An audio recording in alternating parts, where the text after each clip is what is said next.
I'm going to talk you through a Part B question from the Christianity paper for the Eduqas GCSE RS. And the Christianity paper, remember, is your second paper. It's an hour long and you will do an ABCD for beliefs and an ABCD for practices.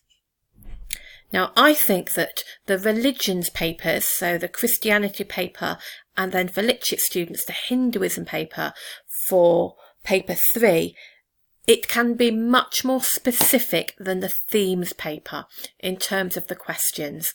Because when they create the themes questions, they have to be able to be answered from any religious perspective. And so by nature, they have to be quite broad to allow that to happen. However, on your Christianity paper, you can obviously only answer that using Christianity. And so I think it's really important that you know not only the meaning of every word on the spec, because it could be turned into a question, but also the sources of wisdom on the spec. And a good example of that is the book of Job. And so you must be prepared for Part B or C questions that focus on one story. And so that's what we're going to look at now. So I could have prepared for you a more general question that says, describe what the Bible teaches about suffering. But I wanted to challenge you a little bit more and look at a question specifically on what the book of Job teaches about suffering.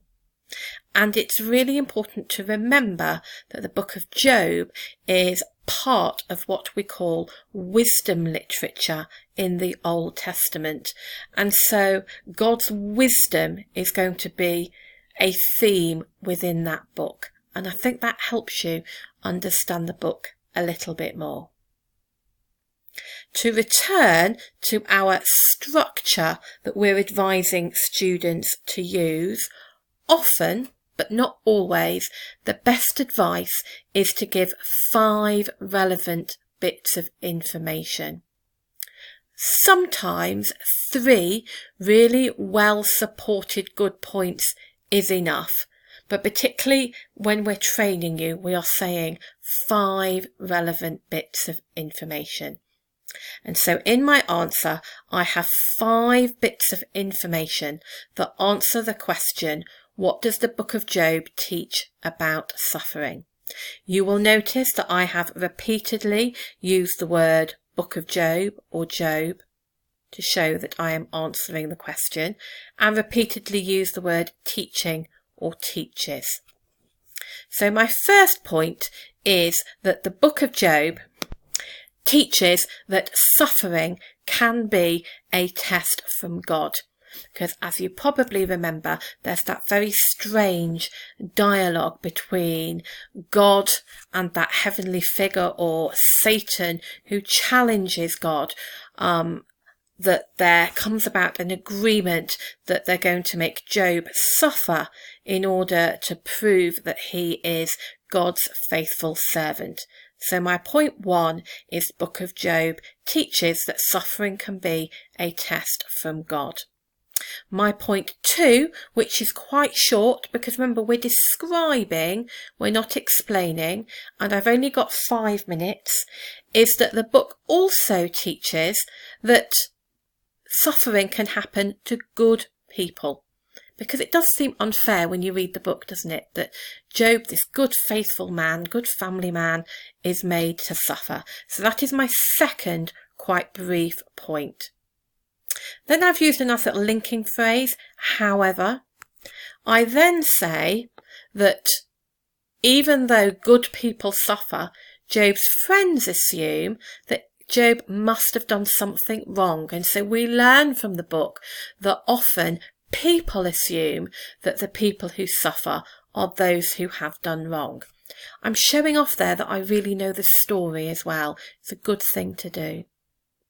Then my 4th point is that we shouldn't see suffering as a sign that God is unjust, because God's wisdom is beyond our wisdom. And if you remember in the book, Job does get angry with God, doesn't he? And then God loses it with Job and, says to him, who are you to question my wisdom? I set the earth on its foundations, and so on. And then finally, the book of Job teaches that there isn't always an answer to the problem or to the question of why people suffer. And that perhaps we as humans should show some humility in accepting that there might not be an answer to why is this happening, and that we should just trust God's wisdom. Now, if this was a part C, I might make a bigger point about this being a piece of wisdom literature, but this is a part B. I've got 5 minutes, and so I'm going to leave it there. It's really important that for your part Bs, you don't write too much. And so 5 brief points, but showing that you are answering the question. And if it's about a particular text, showing that you know the text, but 5 brief points should be sufficient.